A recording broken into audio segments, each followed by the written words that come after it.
ಮಕ್ಕಳು ನಮ್ಮಿಂದ ಒಂದ್ಸಲ ದೂರ ಹೋದ್ರಂದರೆ ವಾಪಸ್ ಬರೋದಿಲ್ಲ. ನಿಮ್ಮ ಮನೆಯಲ್ಲೇ ಇರ್ತಾರೆ, ಬಟ್ ಅವ್ರಿಗೆ ಕಾನ್ಫಿಡೆನ್ಸ್ ಇರೋದಿಲ್ಲ. ನಾ ಇವ್ರ ಜೊತೆ ಮಾತಾಡಬೇಕೋ ಇಲ್ಲೋ, ಇವ್ರಿಗೆ ಹೇಳಬೇಕೋ ಇಲ್ಲೋ.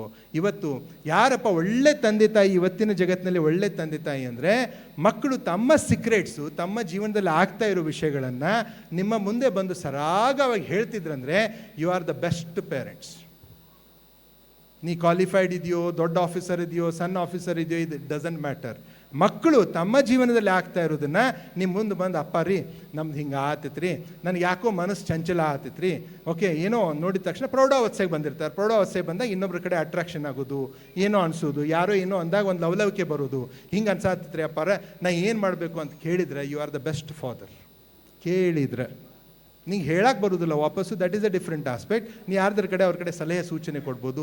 ಸೊ ನಂದು ಒಂದೇ ಒಂದು ಸಜೆಷನ್, ಮಕ್ಕಳು ಇರೋದ್ರಿಂದ ನಾನು ಎಕ್ಸಾಂಪಲ್ಸ್ ಭಾಳ ಕೊಡ್ತಾ ಇಲ್ಲ, ಯಾಕಂದರೆ ಅದಕ್ಕೆ ಮತ್ತೆ ಸೀಮಿತ ಆಗ್ತೈತಿ, ಹೋಗ್ತಾರೆ. ಯಾಕಂದರೆ ಭಾಳ ಕೆಟ್ಟು ಹೋಗಿದೆ ಇವತ್ತಿನ. ಗೊತ್ತಾ, ನಾನು ಕೆಲವೊಂದು ವಿಚಾರಗಳನ್ನು ಏನು ಹೇಳ್ಬೋದು ಅಂದರೆ, ಇವತ್ತು maximum sold drugs maximum sale ಆಗ್ತಾ ಇರೋದು ಇವತ್ತು ಅಂತಂದರೆ ಫೆವಿಕಾಲ್.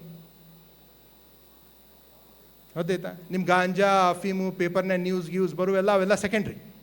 ಬಟ್ ಯುವಕರಲ್ಲಿ ಇವತ್ತು ಮ್ಯಾಕ್ಸಿಮಮ್ ಹೋಗ್ತಾ ಇರೋದು ಓಕೆ ಫೆವಿಕಾಲದ್ದು ಸ್ಮೆಲ್ ತೊಗೊಳ್ತಾರೆ, ಫೆವಿ ಬಾಂಡ್ ತೊಗೊಳ್ತಾರೆ. ಮೊನ್ನೆ ಪೇಪರ್ನಲ್ಲೂ ಬಂದಿದೆ, ರೈಟ್? ಸೊ ಅವು these are the things. Fevicol, whitener, nail polish remover, sanitizer, ಅಯೋಡೆಕ್ಸನ್ನು ಬ್ರೆಡ್ ಮ್ಯಾಗ ಹಚ್ಕೊಂಡು ತಿಂತಾವ ಹುಡುಗರು ಇವತ್ತು.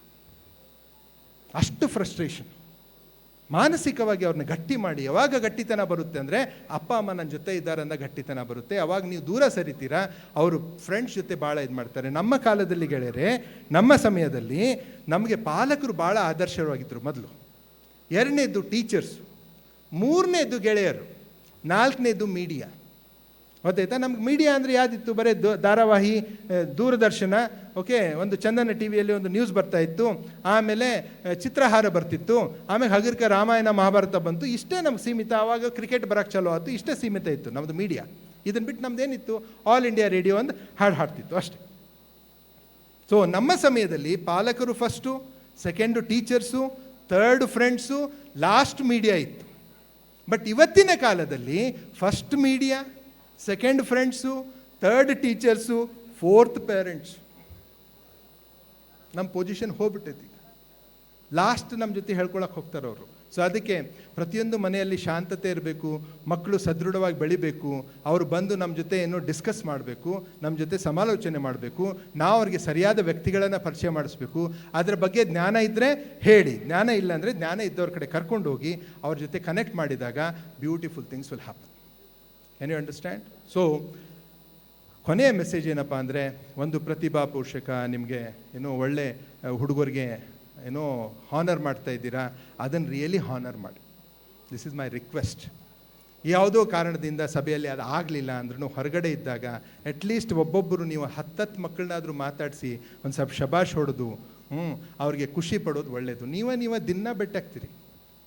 ಹುಡುಗರು ಇವತ್ತು ಬಂದಾವ, ಅದಕ್ಕೆ ಹುಡುಗರಿಗೂ ಬೆಟ್ಟ ಆಗ್ರಿ. ಆಮೇಲೆ ಯಾವಾಗ ನಿಮ್ಮ ಮಗನ ಬಗ್ಗೆ ನೀವು ಇನ್ನೊಬ್ರಿಗೆ ಹೇಳ್ತಿರ್ತೀರಾ, ಭಾಳ ಚೆನ್ನಾಗಿ ಹೇಳ್ರಿ, ಇದು ನನ್ನ ಮಗ ರೀ, ಭಾರಿ ಐತಿ, ಹಿಂಗದಾನೆ, ಶಾನೆ ಅದಾನೆ, ಇದ್ರಾಗಿದ್ದಾನೆ ಅಂತ ಹೇಳಿ ನೀವು ಇಂಟ್ರೊಡಕ್ಷನ್ ಕೊಡೋದ್ರ ಮ್ಯಾಗ ಹೋಗ್ತೈತಿ. ನಿಮ್ಮ ಮುಂದೆ ನಿಮ್ಮ ಆಫೀಸರ್ ಬಂದಿರ್ತಾರೆ, ನಿಮ್ಮ ಇಂಟ್ರೊಡಕ್ಷನ್ ಕೆಟ್ಟ ಕೊಟ್ಟೆ ಅಂದರೆ, ಇವ್ರಿ ಅಧಿಕಾರ ಗೌರ್ಮೆಂಟ್ನಾಗ ಬಂದಾನೇನ್ರಿ ಅವ, ಏನು ಮಾಡ್ತಾನೆ, ಒಟ್ಟ ದುಡಿಂಗಿಲ್ಲ ಬರಿಂಗಿಲ್ಲ, ಕರೆಕ್ಟ್ ಟೈಮ್ ಬರೋದಿಲ್ಲ, ಆದರೂ ಸರ್ ಹೆಂಗೆ ಅಡ್ಜಸ್ಟ್ ಮಾಡ್ಕೊಂಡು ಹೊಂಟೇವ್ರಿ ಇವ್ನ ಜೊತೆ ಅಂತಂದರೆ ಎಷ್ಟು ತ್ರಾಸ ಆಗ್ತಿತ್ತು ನಿನಗೆ. ಸತ್ಯ ಇರ್ಬೋದು, ಬಟ್ ತ್ರಾಸ ಆಗ್ತಿತ್ತಿಲ್ಲ ಇನ್ನೊಬ್ರ ಜೊತೆ ಇಂಟ್ರೊಡಕ್ಷನ್ ಮಾಡುವಾಗ. ಅದಕ್ಕೆ ಮಕ್ಕಳನ್ನ ಇನ್ನೊಬ್ಬರ ಜೊತೆ ಇಂಟ್ರೊಡ್ಯೂಸ್ ಮಾಡುವಾಗ ಬೆಸ್ಟ್ ಇಂಟ್ರೊಡಕ್ಷನ್ ಕೊಡಬೇಕು. ಅವ್ರ ಕ್ವಾಲಿಟೀಸ್, ಪಾಸಿಟಿವ್ ಕ್ವಾಲಿಟೀಸ್ ಎಲ್ಲ ಲಿಸ್ಟ್ ಮಾಡ್ಕೋಬೇಕು. ಇದ್ರಾಗ ಚಲೋ ಅದಾನ. ಆಮೇಲೆ ಮುಂದೆ ನೀವು ಏನು ಇಂಟ್ರೊಡಕ್ಷನ್ ತೊಗೋತಿರಲ್ಲ, ಅವಾಗ ವೆರಿ ಗುಡ್ ಬಾಯ್, ಕಾಂಗ್ರ್ಯಾಚುಲೇಷನ್, ವಂಡರ್ಫುಲ್ ಗರ್ಲ್, ಈ ಒಂದು ಸಂಬಂಧ ಬೆಳೆಸ್ರಿ. ಆವಾಗ ಈ ಒಂದು ಏನು ಯೂನಿಯನ್ ಇದೆ ಅಲ್ಲ, ದಿಸ್ ವಿಲ್ ರಿಯಲಿ ವರ್ಕ್. ಇಲ್ಲ ಸಂಪರ್ಕದಲ್ಲಿ ಮಕ್ಕಳ ಜೊತೆ ಇದ್ದರೆ ಸಂಬಂಧಗಳು ಬೆಳೆಯೋದಿಲ್ಲ. Please understand this. ಇದು ಹೊರಗಡೆ ಕಷ್ಟಗಳಿದ್ದಾವೆ ಅಂತ ನಾನು ಹೇಳ್ತಾ ಇದ್ದೀನಿ. ಓಕೆ, ಸೊ ಕೊನೆಯ ಮಾತು, ಮನುಷ್ಯರು ಆಗಿರುವುದೇ ಒಂದು ದೊಡ್ಡ ಪುಣ್ಯ ನಮ್ಮದು. ಅದಕ್ಕೆ ನಮ್ಮ ಬ್ರೈನ್ ಇದೆ. ಇದು ರಿಯಾಲಿಟಿ ಮತ್ತು ಇಮ್ಯಾಜಿನೇಷನ್ ಬಗ್ಗೆ ಅದಕ್ಕೆ ಡಿಫ್ರೆನ್ಷಿಯೇಟ್ ಆಗೋದಿಲ್ಲ. ರಿಪಿಟೇಷನ್ ಅಷ್ಟೇ ಆಗುತ್ತೆ. ನಮ್ಮ ಜೀವನದಲ್ಲಿ ಏನು ರಿಪೀಟ್ ಮಾಡ್ತಾ ಇರ್ತೇವೆ ಅದ್ರ ಮೇಲೇ ಮನುಷ್ಯ ಸೃಷ್ಟಿಯಾಗೋದು. ಸೊ ಒಳ್ಳೆ ರಿಪಿಟೇಷನ್ ನಿಮ್ಮ ಜೀವನದಲ್ಲಿ ಮಾಡಿ, ಮಕ್ಕಳ ಜೀವನದಲ್ಲಿ ಮಾಡಿ. ಓಕೆ. ಎರಡನೇದು, ಜಗತ್ತಿಗೆ ಬಂದಿರೋದು ಅದಕ್ಕೆ ಅಂದರೆ ಹುಟ್ಟಲಿಕ್ಕೆ ಬಂದಿದ್ದೇವೆ. ಎರಡನೇ ಹುಟ್ಟಿನಲ್ಲಿ ಮಕ್ಕಳಿಗೆ ನಾವು ಪಾಲನೆ ಪೋಷಣೆ ಮಾಡಿ ಅವರಲ್ಲಿರುವ ಶಕ್ತಿಯನ್ನು ಅವರಿಗೆ ಪರಿಚಯ ಮಾಡಿಸಿ ಅದಕ್ಕೊಂದು ದಾರಿ ತೋರಿಸೋದು ಪಾಲಕರ ಮತ್ತು ಶಿಕ್ಷಕರ ಕೆಲಸ. ಅದನ್ನು ಮಾಡಲೇಬೇಕು. ಇಲ್ಲ ಅಂದರೆ ಹೊರಗಿನ ಜಗತ್ತು ಭಾಳ ಈಗ ಒಂದು ಸ್ವಲ್ಪ ಡಿಸ್ಟರ್ಬ್ಡ್ ಇದೆ. ಯಾಕಂದರೆ ಈಗ ಸಮುದ್ರ ಮಂಥನ ನಡೆದಿದೆ. ಈಗ ಸಮುದ್ರ ಮಂಥನ ಗೊತ್ತಾಯ್ತಾ? ಚೇಂಜ್ ಆಗುವಾಗ ಸಮುದ್ರ ಮಂಥನ ಅಂದರೆ ಯಾವಾಗ ಸಮುದ್ರ ಮಂಥನ ನಡೆಯುತ್ತೆ ಮೊದಲು ಬರೋದು ಹಲ ವಿಷಾನೇ. ಈಗ ಸಮಾಜದಲ್ಲಿ ಪ್ರತಿಯೊಂದು ಕ್ಷೇತ್ರದಲ್ಲಿ ವಿಷ ಇದೆ, ಹೌದಾ? ಆ ವಿಷದಿಂದ ರಕ್ಷಣೆ ಮಾಡಬೇಕಂದ್ರೆ ನಾವು ಮಕ್ಕಳ ಜೊತೆ ಇರಲೇಬೇಕು. ಆವಾಗ beautiful things will happen like. Okay. So wish you all the best. Thank you so much. And ಯಾವ್ಯಾವ ಮಕ್ಕಳಿಗೆ ಇದೇನು ಪ್ರಶಸ್ತಿ ಸಿಕ್ಕಿದೆ, congratulations. But this is not the end, this is only a beginning. Start your journey beautifully. ಇನ್ನೊಂದು ವಿಷಯ ಹೇಳ್ತೇನೆ. ಮನೆಯಲ್ಲಿ ನೀವು ಗಂಡ ಹೆಂಡತಿಯಾಗಿ ಜಗಳಾಡ್ರಿ, ಅಪ್ಪ ಅವ್ವ ಆಗಿ ಜಗಳಾಡಕ್ಕೆ ಹೋಗ್ಬೇಡ್ರಿ. ಎರಡಕ್ಕೂ ಡಿಫ್ರೆನ್ಸ್ ಭಾಳ ಐತಿ. ಗಂಡ ಹೆಂಡತಿ ಜಗಳಾಡೋದಕ್ಕೆ ಅಪ್ಪ ಅವ್ವ ಆಗಿ ಜಗಳಾಡೋದಕ್ಕೆ ಭಾಳ ಡಿಫ್ರೆನ್ಸ್ ಐತಿ. ಗಂಡ ಹೆಂಡತಿ ಜಗಳಾಡುವಾಗ ನಿಮ್ಮ ಏನೋ ಪರ್ಸ್ನಲ್ ವಿಷಯ ಇರ್ತವೆ. ಇವತ್ತಿನ ಮಕ್ಕಳು ಅವ್ನು ತಲೆ ಕೆಡಿಸ್ಕೊಳ್ಳೋದಿಲ್ಲ. ಏನಾರ ಮಾಡಿ ನೀವು ಜಗಳಾಡಕತ್ರ ಅವು ಖುಷಿ, ಹೊರಗೆ ಹೋಗಿ ಮೊಬೈಲ್ ನೋಡ್ಕೊಂಡು ಕುಂದಿರ್ತಾವೆ, ಮತ್ತೆ ಚಾಲು ಮಾಡಿದ್ರು ನೋಡಂತ. ಬಟ್ ಅಪ್ಪ ಅವ್ವ ಆಗಿ ಜಗಳಾಡುವಾಗ ಆ ಮಗು ನಡಕಿರ್ತೈತಿ, ಅವನ ಸಲುವಾಗಿ ಜಗಳಾಡ್ತಿರ್ತೀರಿ ನೀವು. ದಯಮಾಡಿ ಅದನ್ನು ಮಾಡೋಕ್ಕೆ ಹೋಗ್ಬೇಡ್ರಿ. ಗೊತ್ತಾಯ್ತಾ?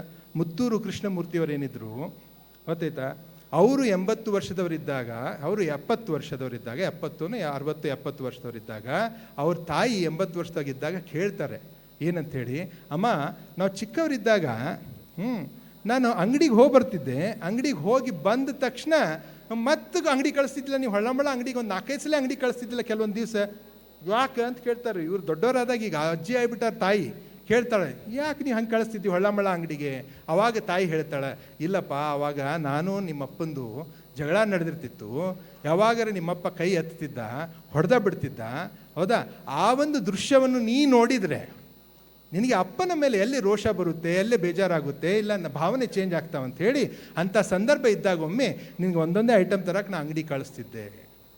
ಇದು ಜಾಗೃತಾವಸ್ಥೆ. Can you understand? ಸೊ ಅರಿವು ಜಾಗೃತ ಮಾಡಿಕೊಂಡು ಮನೆಯಲ್ಲಿದ್ದು ಮಕ್ಕಳ ಜೊತೆ ಒಳ್ಳೆ ಸಂಬಂಧ ಬೆಳೆಸಿ, ಸಂಪರ್ಕ ಬೇಡ ಸಂಬಂಧ ಬೆಳೆಸಿ, ಜಗತ್ತಿನ ತೋರಿಸಿ, ಅಟ್ ದ ಸೇಮ್ ಟೈಮ್ ಅವ್ರ ಶಕ್ತಿಯನ್ನು ಪ್ರಕಟ ಮಾಡಿ ಅವ್ರಿಗೆ ತೋರಿಸಿ, ಅವ್ರಿಗೆ ಮುಖ್ಯವಾಹಿನಿಗೆ ಬಿಡಬೇಕು. ಯಾವಾಗ ಅವಕ್ಕೆ ರೆಕ್ಕೆ ಬರ್ತವೆ ಅವ್ರಿಗೆ ಹಾರಲಿಕ್ಕೂ ಬಿಡಬೇಕು. ನೀವು ಭಾಳ ಜನ ಪಾಲಕರು ರೆಕ್ಕೆ ಬಂದ ಮೇಲೆ ಮತ್ತೆ ಕೂಡಿಡ್ಲಿಕ್ಕೆ ಟ್ರೈ ಮಾಡ್ತೀರಾ. ದಯಮಾಡಿ ಮಾಡೋಕ್ಕೆ ಹೋಗ್ಬೇಡ್ರಿ, ಅವ್ರು ಹೋಗೋರೆ. Can you understand? So with this, ಗಂಡ ಹೆಂಡ್ತಿ ಜಗಳಾಡ್ರಿ, ಚಲೋತಂಗೆ ಜಗಳಾಡ್ರಿ. ಇಂಡಿಯಾದ ಎವರೇಜ್ ಏನಿದೆ ಗೊತ್ತಿದ್ದಾನೆ, 1 ತಿಂಗಳಿಗೆ 7 ಸಲ ಜಗಳಾಡ್ಬೇಕಂತ. ಅವ್ರ ಹೆಲ್ದಿ ಮ್ಯಾರೇಜ್ ಅಂತದ್ದು, ಗೊತ್ತಾಯ್ತಾ? ಬಟ್ ಅಪ್ಪ ಅವಾಗಿ ಮಕ್ಕಳ ಮುಂದೆ ಜಗಳಾಡಕ್ಕೆ ಹೋಗ್ಬೇಡ್ರಿ. Beautiful things will happen. Thank you so much. ನಮಸ್ಕಾರ.